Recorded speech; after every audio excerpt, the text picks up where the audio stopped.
The characters of Baldur's Gate 3 is to me one of the greatest elements, and what reminds me of what is so great about Dungeons & Dragons just in general. In this series, I will be talking a bit in depth about Baldur's Gate characters, since I just can't shut up about them, and if they're dateable, I will speak on that experience as well. In this case, dating is very much possible, and ooh, I will be getting into that! But without further ado, let's talk about Lae'zel. Starting off, I will just talk about how Lae'zel looks, because I think that's fun, how her personality is, and how she grew up in Krish Kalir. So, Lae'zel has a yellowish green skin, often being called a toad, or at least referenced to being a frog, which I love frogs, so joke's on you. She has black accents below her ochre eyes, cheeks, and neck. She has a small nose, as all githyankis do, and her ears are long and pointed. Her hair, kept shoulder length, very cute, very bob. No, it's actually not a bob, but whatever. Is brown and straight, with a few cute braids running along the side of her head, and she also has a small bun on her back. My girl knows how to do her hair adorable. Though she is shorter than the rest of your companions, she still has quite the muscled frame, and you know, all giths are skinny legends, but she still stands proud and intimidating, despite being said skinny legend. Lae'zel's personality is depicted as quick to anger and just a little bit of a hot-headed person in general. She is proud of her race. She frequently makes comments to the party detailing githyanki customs and the nature of her people, often as a means to illustrate githyanki's superiority and just to explain where she comes from and what she really just truly stands for. She can be quite rough in her expressions and often cares little for the feelings of others, at least in the beginning. In her mission to remove her mind flayer parasite just as much as the next guy, she does not hesitate to intimidate or even harm those who would step in her good old way. She is fiercely loyal to her queen Vlaakith. However, when she learns that she has betrayed her, her faith does falter. And over time, she does become more accepting of her companions, though she never quite loses her silver tongue and hard comments towards them at times. Despite her seeming like all brute force though, I think she's extremely observant and can also easily empathize and understand the struggles of the other party members. That does, however, come later, so I get it. In the beginning, she's just a little mean, but she actually does have a soft heart behind that hard exterior, you know? And when romanced, Lae'zel will slowly begin to soften off to her partner maybe being you, and she will start enjoying the small things together with them. You? That's you! Maybe, perhaps, if you just a romance her anyway. Even seeing worth in Faerun as a place to live in. But as I said, I will be getting further into that in a later part. Now let's talk a little bit about her past in Krish Kalir. Lae'zel is reserved when it comes to herself most of the time, and shares honestly only fragments of her past throughout the game. However, what we do know that is she hails from Krish Kalir, also known as Stardot, a githyanki enclave on an asteroid in the Tears of Selûni, an asteroid cluster near the namesake moon at that. There, Lae'zel received the customary githyanki martial education, with lessons on how to battle, raid, and plunder in the name of Vlaakith. This brutal training instilled a hatred for Illithid in her, as, of course, all githyankis have, understandably so. It also turned her into a ruthless warrior who would do anything to accomplish her missions. The indoctrination further gave her a racial superiority complex and contempt for races other than githyanki, which, wah, you know what I'm saying? That's not, wah. During her time in the Krish, she and her clutch battled beholders in a nearby asteroid and infiltrated a Neogi spelljammer, slaying its entire crew. Tested by battle, but still considered a youngling by her people, Lae'zel sought to prove herself to Vlaakith as a worthy warrior and to be welcomed to the astral plane among her true kin. Thus, she set out in a search of mind flayers that she had only until that point heard about in stories, to battle them and present her queen with a severed illithid head as proof of her worth. Lae'zel is then captured by a Nautiloid during this mission, tadpoled in a cruel mockery of her ancestral feud with said illithids. She's then kept in a pod, as we all know, and she awaits ceramorphosis, doomed to her fate. But then a dumbass, we are the dumbass, in case you didn't know, saves her. Sorta. It's a little bit of a long road to the savior part, but sure. In the beginning, you really do have to earn Lae'zel's respect. She enjoys when you act assertively, and off and on, she is not a fan of you helping people, as what's on her mind is just getting to the creche to be cured of her damn parasite, and she just feels that that is the only way to do so. So then, why are you helping some damn tieflings? Like, they can help themselves. Move on already. I'm sure that's what she thinks in her little heady head, but yeah. You can relatively quickly gain her approval though, if you are good at fighting, that is. She admires you for it, and even asks you for some certain advances. So, safe to say, she begins to like you quite a lot, if you are good at the throwing hands and stuff like that. However, there's also a bit of a huge conflict with the girly pop called Shadowheart, since Shadowheart holds a githyanki artifact. And of course, Lae'zel is far from happy with that fact. You can then choose whose side you're on, if any, really. You might just feel neutral about the whole situation because, like, let's not fight, we're all friends here. And you can actually lose Lae'zel if you let Shadowheart get her way, which is wild to me, and I have never gone that route. But yeah, Shadowheart will just get rid of her in quite the gruesome manner if you let her. So yeah, no. They will both come around though, despite how much they seemingly hate each other. Luckily, if you don't let Shadowheart get her way, that is.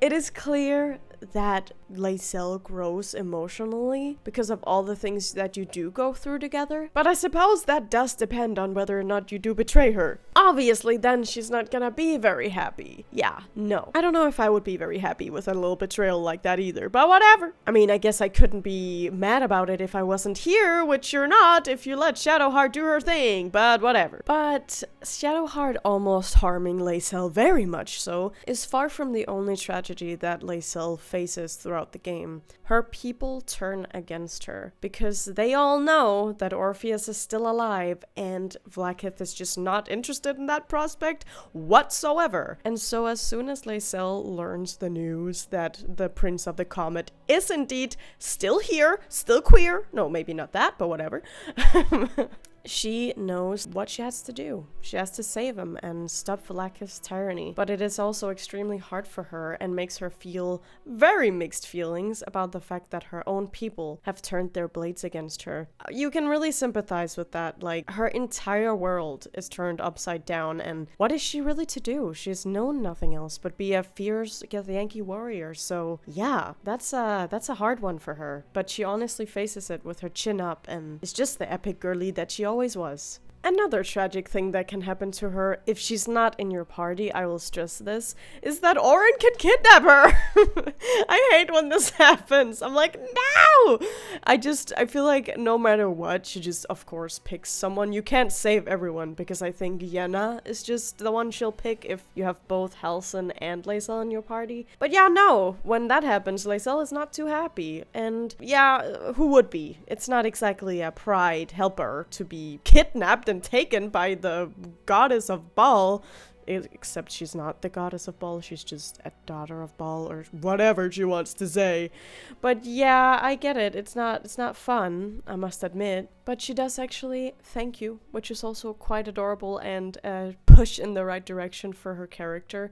She even says that the Giths don't really have a word for thank you in their vernacular, but she's like, yeah, listen, thank you for actually saving my life. Not all people would have, so yeah. And that is also nice. So see, she is loyal and she's grateful. Just an all-around great gal. I do really want to start talking about the dating experience because this is honestly what inspired me to start doing this series. Because I think the dating aspect also just, oh my god, makes this game so much more interesting. And I have talked about this just a little bit, but now let us talk about our girl, Lae'zel. This one is kind of wild.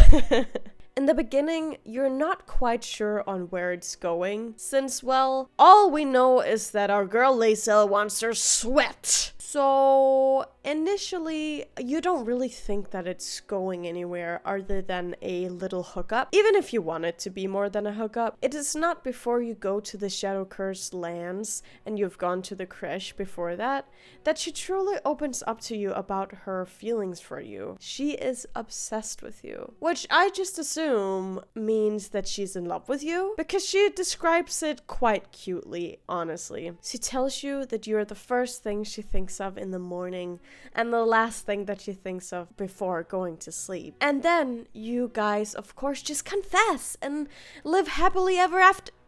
What? She wants to fight us to prove our love? Okay, whatever tickles your pickle, Lae'zel. I will comply. I will comply. And so I did comply. And guess what? I got her. So now the Gith girly is mine. To quote something that you can say to her at a certain point, I always wanted a hot githyanki girlfriend. Although the fight is weird, I think it's still cute in her weird way that that's how she wants you to prove her love. Or your love, I suppose. It's weird, yeah, but yeah, that's how she grew up and I can't really fault her for thinking that that's how you do it. To me, it's easy to see that Lae'zel has much more to offer than you originally think. Most people like her do. I realize that sounds like a I can fix her thing, and yeah, maybe it is, okay, maybe it is. I really melted when I got the cutscene of her waking you up to watch the sunset when you get to Baldur's Gate. She wants you around, no matter what, and she's truly ready to be with you. It's almost like she's proposing, and I suppose she is in a way. She's at least proposing a future, if not marriage, together. Just a future, and I think it's beautiful.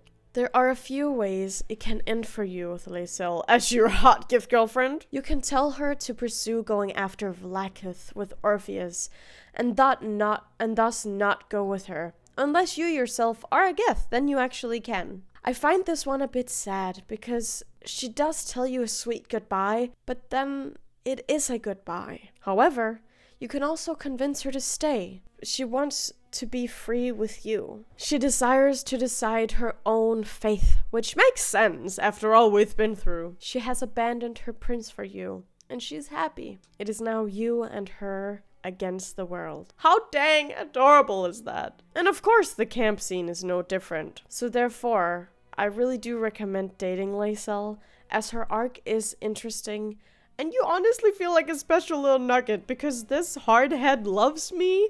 How could she love me? I'm just a little goof, you know? And she's all that! But yeah, I do recommend it. It's extremely rewarding.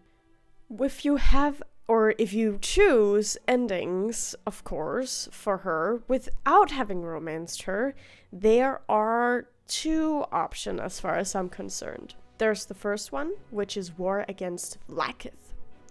That is, if Lae'zel betrayed Vlaakith, allied with Voss, and freed Orpheus, she will join the revolution! Okay, no more Hamilton right now. She will join the revolutionaries and bring the fight to Vlaakith. Should Orpheus have become illithid, however, and then given a mercy killing, Lae'zel will call Kulos, one of Orpheus's dragons, and join Voss as they prepare to battle the Lich Queen. In the epilogue, when spoken through her astral projection, which is kind of cool, honestly, I do think that's kind of awesome. She will mention that she and Voss are soon meeting Saerith Mindir Ak Gith, leader of the Githzerai, who is the other type of Gith, and she's hopeful that they can form an alliance and uniform the Gith once more, hopefully. Now, that ending I do actually really enjoy, because of course in a lot of my other playthroughs I did not romance Lae'zel, as you can't do that every time, or actually you very much can, but I do enjoy this ending for her as well. It makes sense and it puts a little bow on who our little Lae'zel is And I think it makes sense for her. It is, to me, also her destiny, but selfishly, when you date her, I do prefer her to be with me. But I do reckon that that is a bit selfish. The other option, which I have not gone that route, but I think it's, of course, makes sense that you can do so, is her ascending to Vlaakith. This is, of course, only if she is still loyal to Vlaakith and you don't turn her against her in some way, because then she will fulfill her promise to Vlaakith and actually slay Orpheus. If she does so, she will be welcomed back to Narath, where the Lith Queen's seat of power resides. There, she is ascended by the Queen herself, a ritual reserved for only the mightiest heroes of Githyanki, which is of course what Lae'zel wanted from the beginning, but let me just continue, because I don't really approve of this, but let me continue. A scene then shows Vlaakith on her throne, welcoming Lae'zel quite nonchalantly. From the shadows, Githyanki zombies stare lifelessly as Lae'zel approaches, and the Queen uses her sonic powers to force Lae'zel to kneel, using her silver sword, grinning as she does. The camera slowly leaves the chamber as the doors close. Lae'zel's fate is sealed, and it does not really seem that positive, does it? Like, my god.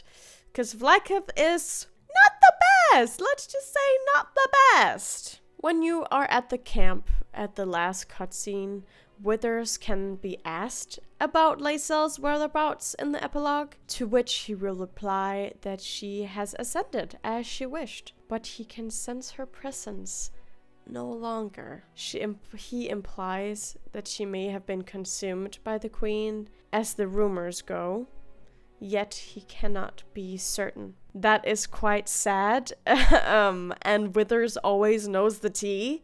So I fear that he is right and that she is now gone from this world, because Vlaakith just wants to use the Gith to power her own, and she's just extremely selfish. So I do not find the ascension route to be positive in almost any regard, unless I guess that's what Lae'zel wanted, but meh, I don't want my girl to be gone, like, no. And well, now we have talked a bit about Lae'zel, the fierce githyanki who, in my opinion, honestly deserves so much more love than she's given. I am sorry to end on this a little bit of a sad note. Unless you like her ascending, then sure, but I kinda don't. I want my girl to be with me, or at the very least to be as a projection in the epilogue. But yeah. But I would love to hear what your guys' first impressions were of Lae'zel, or just what you think about her in general, because I do declare that there are mixed opinions, and all opinions are welcome. But yeah, let's keep talking about Lae'zel, except this is the end of the video. With all that being said, thank you guys so much for watching. Remember to like, comment, and subscribe, and hey, who should I talk about next? Do let me know. But then I will say I will hopefully see you guys in the next video. See you later, Rastills.